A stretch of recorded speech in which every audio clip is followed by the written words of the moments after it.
Fala, meus amigos refrigeristas. Hoje eu vou responder algumas dúvidas de alguns colegas, tá? Então, são vários temas aí, são vários temas independentes, onde eu vou estar explicando algumas coisas aí que nossos nobres colegas estão tendo dificuldade. Logo após a vinheta.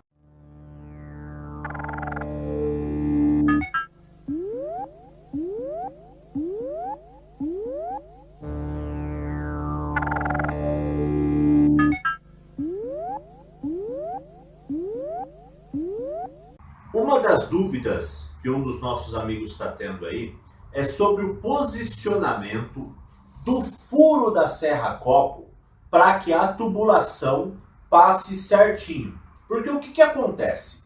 Se você furar na posição errada, vai acontecer de quando você for passar a tubulação pelo furo para ela sair para o lado de trás da parede, quando nós colocamos a tubulação nessa posição aqui e encaixar a máquina, ou ela não encaixa direito no suporte, ela fica presa para cima e você tem que ficar forçando ela para baixo, ou então ela fica lateralmente deslocada, ou ela fica muito baixa. Então, se você não furar certinho na posição legalzinha, você vai ter problema para instalar.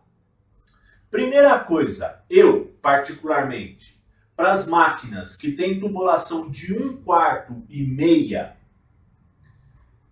eu já gosto de usar a serra-copo com 50 milímetros de diâmetro, ou seja, serra-copo de 2 polegadas. Normalmente máquinas de 9 e 12 mil BTUs. Máquinas de 18 mil para cima, eu já dou preferência para utilizar a serra-copo de 3 polegadas, ok? Isso aí é para facilitar a passagem da tubulação. A máquina de 18 mil, dá para passar na serra-copo de 2 polegadas. A máquina de 24 dá para passar, fica muito apertado. Até passa, mas você estraga o isolante térmico, é difícil de você passar. Então 18, 24 para cima eu já recomendo trabalhar com a serra-copo de 3 polegadas. Algumas fabricantes fabricam ela com 65 milímetros, é intermediário. Também é uma bitola gostosa aí, uma bitola boa para se trabalhar. Mas não é todas as fabricantes que têm essa de 65 milímetros, ok? Normalmente a gente acha com 50 ou com 75 milímetros. Bom, primeira coisa, quando nós vamos trabalhar, nós vamos achar o centro da máquina, ok? Então, eu meço a minha máquina. Por exemplo, esta máquina tem 74 centímetros.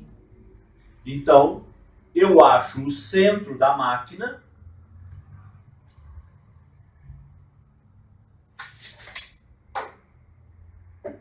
Meus 39 centímetros. Vou lá no local onde eu vou instalar e marco onde é o centro da máquina. Tem máquina que o suporte é no centro da máquina também. Tem máquina que o suporte é deslocado. Esta aqui, no caso, o suporte é deslocado do centro da máquina. Como que eu sei? De um lado, o suporte tem 12 centímetros para a lateral da máquina e de outro lado ele tem 22 centímetros e meio para a lateral da máquina. Então eu sei que o centro da máquina não é o centro do suporte, no caso desta unidade, certo? Aí eu vou precisar de outros dois valores. Ó, primeiro, marquei o centro da máquina, então centro. Eu vou marcar, sabendo que a nossa tubulação, estando a gente de frente para a máquina, ela está no meu lado direito, eu vou marcar do centro da máquina para o lado direito o valor de metade da minha máquina, ou seja, meus 39 centímetros, para o caso desta máquina. Então aqui, ó, é lateral da máquina. Eu estou marcando esta lateral aqui, ó. Correto? Eu marquei onde está esta lateral da máquina, lá na parede. Faz essa marcação bem fraquinha para qualquer coisa, se ficar 1 milímetro para lá, 1 milímetro para cá, ela não ficar aparecendo. Ou faz a lápis de um jeito que você possa limpar depois. Vou marcar também onde vai ficar a parte de baixo da máquina. Então a minha máquina ela acaba aqui. Ó, desenhei esta lateral da máquina e desenhei a parte inferior da minha máquina. Agora eu preciso tirar duas medidas. Uma do eixo dessa tubulação até a lateral da máquina. Tá? Puxei a minha tubulação, ela parou numa dada posição. Eu pego o eixo dela e vou até a lateral da máquina. O eixo dessa tubulação minha está com 11 centímetros. Então eu sei que daqui para cá eu vou caminhar 11 centímetros e vou marcar um risco aqui. Tá?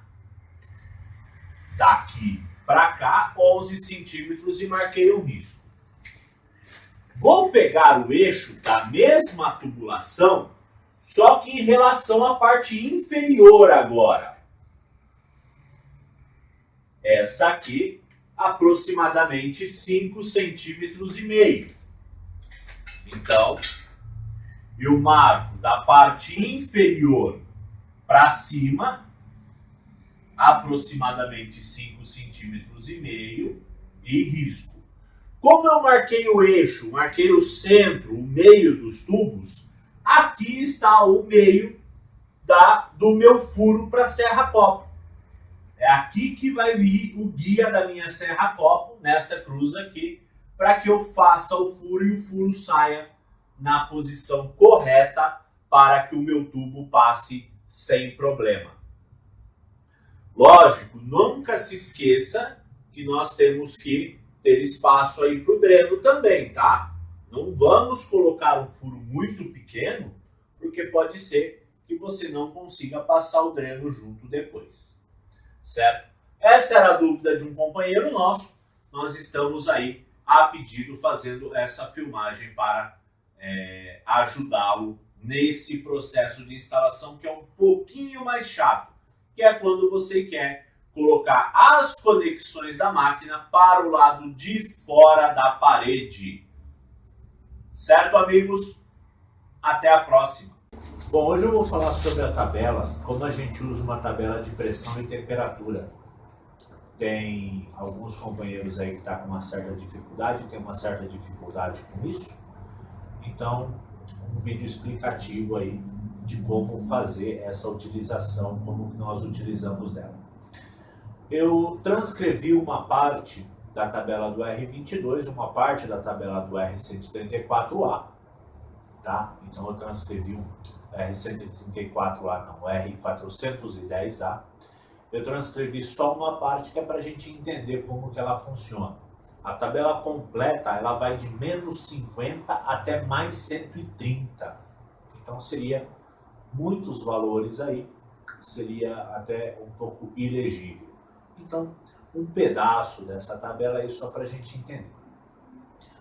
A tabela nós podemos usar ela para duas situações diferentes. A primeira situação é, por exemplo, quando estamos fazendo um superaquecimento ou um subresfriamento de um equipamento e precisamos fazer a conversão pressão-temperatura. Nesse ponto, vale um adendo aí que alguns fluidos têm a tabela de vapor saturado, que nós usamos para superaquecimento, então nós usamos para o evaporador, e a tabela de líquido saturado, que nós usamos para o subresfriamento, usamos lá no condensador. Por que essa diferença? Nós estamos falando em uma mudança de estado físico, onde eu estou saindo do líquido e indo para o gasoso, ou saindo do gasoso e indo para o líquido. Em alguns fluidos, essa mudança líquido-gasoso, gasoso-líquido, se dá em temperaturas diferentes. Então eu tenho uma temperatura para ebulição, ou seja, para ele sair do líquido e ir para o gasoso, eu tenho uma determinada temperatura. Porém, para ele vir do gasoso e retornar para líquido, para condensar novamente, a temperatura é outra, tá? Então, quando em alguns gases que nós temos aí, nós temos que nos atentar para qual, se ele tiver essa diferenciação, qual que nós estamos usando. O 410 e o R134A é uma só. Então, eu preciso apenas de uma tabela onde a ebulição e a condensação do gás, ela se dá sempre à mesma temperatura. Então, quando eu vou fazer um superaquecimento, que eu tenho uma pressão, eu estou aferindo uma temperatura e eu estou aferindo uma pressão. A temperatura que eu estou aferindo é a temperatura do gás no tubo. Tá? Tem o meu termômetro, pode ser um termômetro de contato, onde eu isolei ele na saída do evaporador e eu estou aferindo a temperatura ali. Ele vai me dar uma determinada temperatura. E eu estou aferindo uma pressão. Essa pressão eu preciso converter também em uma temperatura, que é a minha temperatura, no caso, para o superaquecimento, uma temperatura de vapor saturado, tá?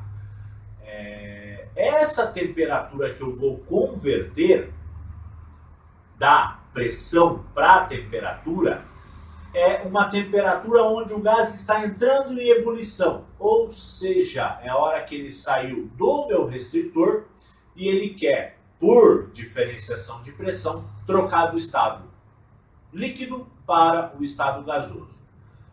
Essa é a minha temperatura de vapor saturado que eu tenho que colocar na fórmula de superaquecimento. E alguns aí têm um pouco de dificuldade, então eu coloquei aqui para a gente entender.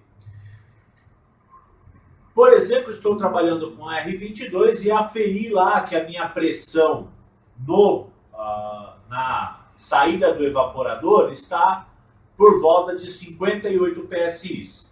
Eu pego a tabela, vou até onde eu achar algo próximo a 58 PSI, no caso 57,7. Nesse ponto, o gás está entrando em ebulição a 0 grau. Então, de 57,7, eu corro na horizontal na minha tabela e vou achar qual a temperatura que o gás está entrando em ebulição. Correto? Essa é uma forma de utilizar. A outra forma que temos para utilizar é o inverso.